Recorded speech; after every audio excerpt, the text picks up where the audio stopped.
سن لو خدا کے واسطے اپنے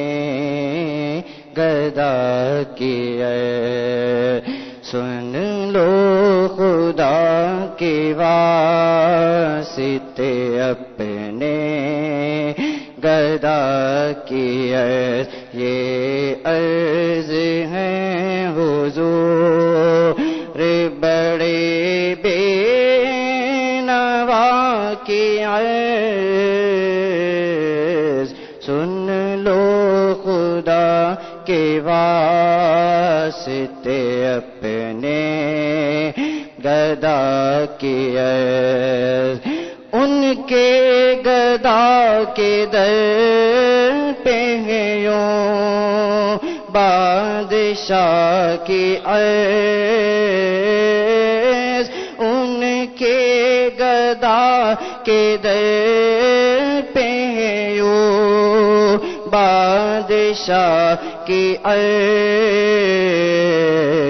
جیسے ہو بادشاہ کے در پر گدا کی عرض جیسے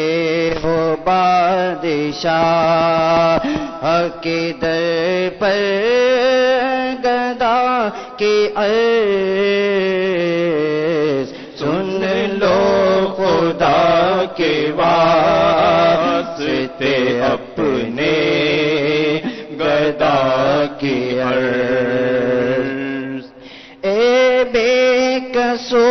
کے حامیو یا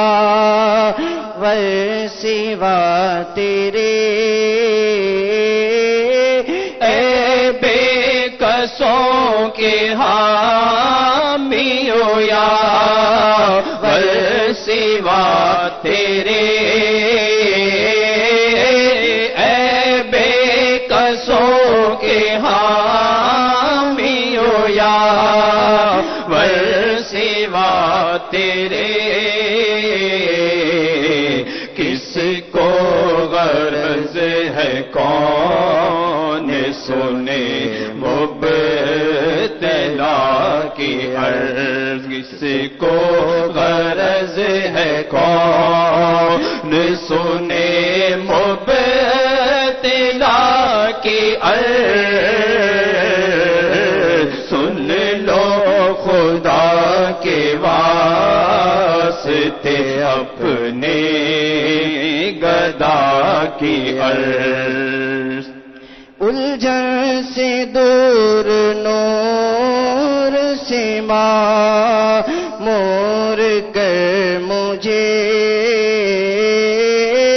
الجھن سے دور نور سے مور کر ہمیں الجھن سے دور نور سے مور کر ہمیں اے زلف پاک ہے یہ اسیر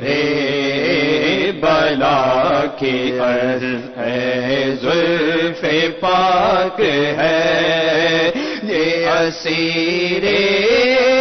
بلا کی عرض سن لو خدا کے واسطے اپنے گدا کی عرض دامن بھریں گے دولت فضل خدا سے کیوں تول دوں حضور یہ دیں یہ عطا کرے کیوں تول دو حضور یہ دیں یہ عطا کرے خود جانتے ہیں آپ میرے مدعا کی عرض خود جانتے ہیں آپ میرے کی عرض سن لو خدا کے واسطے اپنے گدا کی عرض دامن بھریں گے دولت فضل خدا سے ہم دامن بھریں گے دولت فضل خدا سے ہم خالی کبھی گئی ہے حسن مصطفیٰ کی عرض خالی کبھی گئی ہے حسن مصطفیٰ کی عرض سن لو خدا کے واسطے اپنے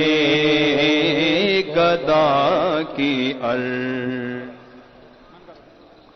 7 ستمبر 1974 کو وہ تاریخ ساز دن تھا کہ اس دن پاکستان کی قومی اسمبلی نے متفقہ طور پر یہ قرارداد پاس کی کہ قادیانی غیر مسلم اقلیت ہیں، قادیانی ہو خواہ وہ کوئی ایسا شخص ہو جو حضور نبی کریم صلی اللہ علیہ وسلم کو آخری نبی نہ مانتا ہو، ہر وہ شخص جو عقیدہ ختم نبوت کا منکر ہے وہ دائرہ اسلام سے خارج ہے، اور صرف یہی نہیں کہ شرعی طور پر دائرہ اسلام سے خارج ہے بلکہ پاکستان کا آئین بھی یہ ڈکلیئر کرتا ہے کہ ایسا شخص جو حضور نبی کریم صلی اللہ علیہ وسلم کو آخری نبی نہیں مانتا وہ دائرہ اسلام سے خارج ہے۔ اور پاکستان کے آئین میں 7 ستمبر 1974 کو یہ باتیں بھی شامل کر دی گئیں کہ اگر کوئی شخص اپنے آپ کو مسلمان کہتا ہے تو وہ اس بات کا اظہار کرے، اس بات کا اقرار کرے کہ وہ حضور نبی کریم صلی اللہ علیہ وسلم کو آخری نبی مانتا ہے، اور اگر کوئی شخص حضور نبی کریم صلی اللہ علیہ وسلم کو آخری نبی نہیں مانتا تو وہ اپنے آپ کو کسی بھی جگہ، کسی بھی تحریر میں، کسی بھی دستاویز میں مسلمان نہیں کہہ سکتا۔ اور پھر ایسے لوگ جو عقیدہ ختم نبوت کے منکر ہیں اگر وہ اپنی کوئی عبادت گاہ تعمیر کرتے ہیں تو وہ اپنی عبادت گاہ کو مسجد نہیں کہہ سکتے، اس عبادت گاہ پر مسلمانوں کی کوئی علامت نہیں لگا سکتے۔ 7 ستمبر 1974 کو جو یہ آئین پاس ہوا اس میں جو اس کا سہرا جاتا ہے قائد ملت اسلامیہ امام شاہ احمد نورانی صدیقی رحمۃ اللہ تعالیٰ علیہ کو۔ شاہ احمد نورانی صدیقی رحمۃ اللہ تعالیٰ علیہ اس وقت قومی اسمبلی کے ممبر تھے۔ شاہ احمد نورانی صدیقی علیہ رحمٰن نے اپنی کاوشوں کے ذریعے اسمبلی میں قرارداد پیش کی، اور اس قرارداد کو جب پیش کیا گیا تو اس پر اپوزیشن کی طرف سے 37 اراکین کے دستخط تھے، یعنی کہ 37 اراکین اس قرارداد کے پیش کرنے کی تائید میں تھے۔ اور پھر جب متفقہ طور پر اس قرارداد کو منظور کرانے کا مرحلہ آیا تو شاہ احمد نورانی رحمۃ اللہ تعالیٰ علیہ نے اپنے رفقا کے ساتھ مل کر اس وقت کے وزیر اعظم ذوالفقار علی بھٹو سے ملاقات کی، اور بھٹو صاحب کو بھی قائل کیا کہ عقیدہ ختم نبوت کے تحفظ کے لیے آپ بھی اپنا حصہ ملائیں اور اس قرارداد کو منظور کرانے میں ہمارا ساتھ دیں۔ اور پھر 7 ستمبر کو جب قرارداد پاس ہوئی تو یہ ڈکلیئر کر دیا گیا کہ قادیانی غیر مسلم اقلیت ہیں۔